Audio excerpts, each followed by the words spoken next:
I don't know why I still think about that night on the river, but every time I close my eyes, I can still hear the water. Slow, heavy, breathing like something alive. I was traveling alone through northern Idaho, taking a short weekend break to escape work. I had rented a small aluminum boat to drift down a quiet stretch of the Clearwater River. People told me it was peaceful, untouched, the kind of place where you could hear yourself think. They were right about the silence, but they never warned me what that silence could hide. It was late afternoon when I pushed off the bank. The water was glassy and calm, reflecting pine trees like a dark green mirror. I brought a small cooler, a flashlight, and my phone, but there was no service for miles. I remember feeling strangely excited, like I was finally unplugged from everything. If I had even the slightest sense of what was coming, I would have turned back right then. About an hour into the trip, I noticed the air getting colder, much colder than a normal Idaho evening. The sun was still above the trees, but the temperature dropped fast enough for my breath to show. At first, I thought I imagined it, until the surface of the river rippled, as though something massive passed just underneath my boat.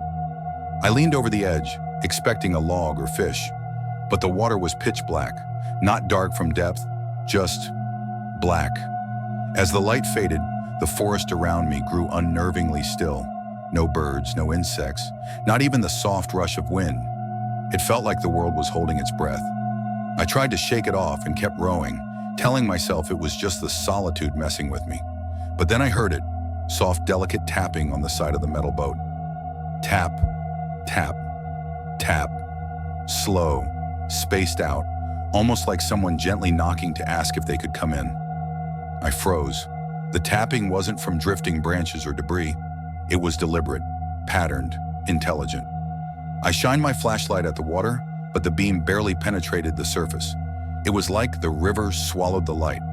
I tried to row faster, but no matter how hard I pulled, the boat barely moved, as if the current had reversed. A thick fog began crawling across the river, rolling toward me like something alive. Within seconds, I couldn't see the shore at all. I heard another sound, this time from behind me. Not tapping, but breathing. Slow, wet, heavy, like something big was exhaling directly onto the back of my neck. I spun around, but the fog was so dense I could only see a few feet. The beam of my flashlight shook in my hand. Then through the white haze, I saw a shape in the water. At first, it looked like a person floating upright, their face just above the surface. Pale, motionless, eyes open wide.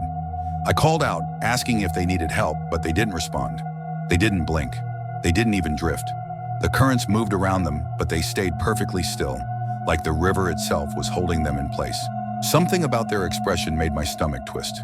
Their mouth was slightly open, like they were trying to scream but couldn't. I rowed backward without taking my eyes off them. As my boat drifted away, their heads slowly tilted, following me. Not their body, just their head, turning in an unnatural angle I knew no living person could achieve. The fog thickened again, swallowing the figure whole, and for a moment it was silent.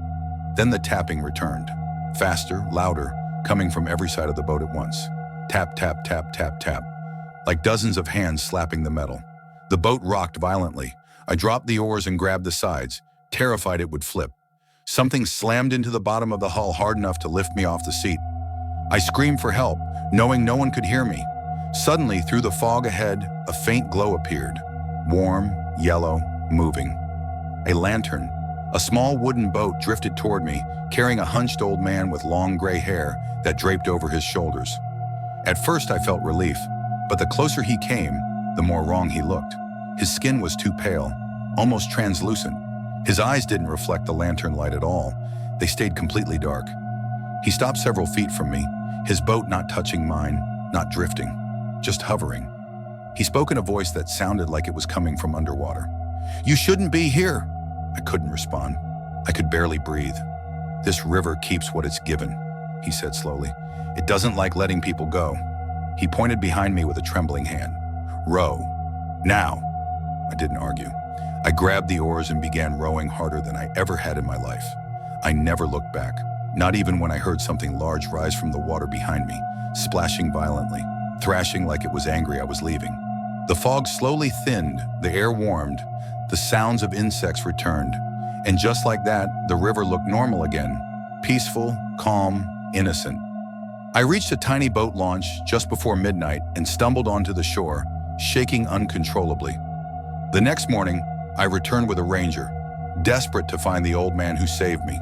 But there were no footprints, no lantern, no second boat. They insisted I must have imagined everything. But here's the part that still haunts me. When I got home and checked my boat, I found dents along the sides. Small, round dents in the shape of fingers, as if something had been trying to climb in.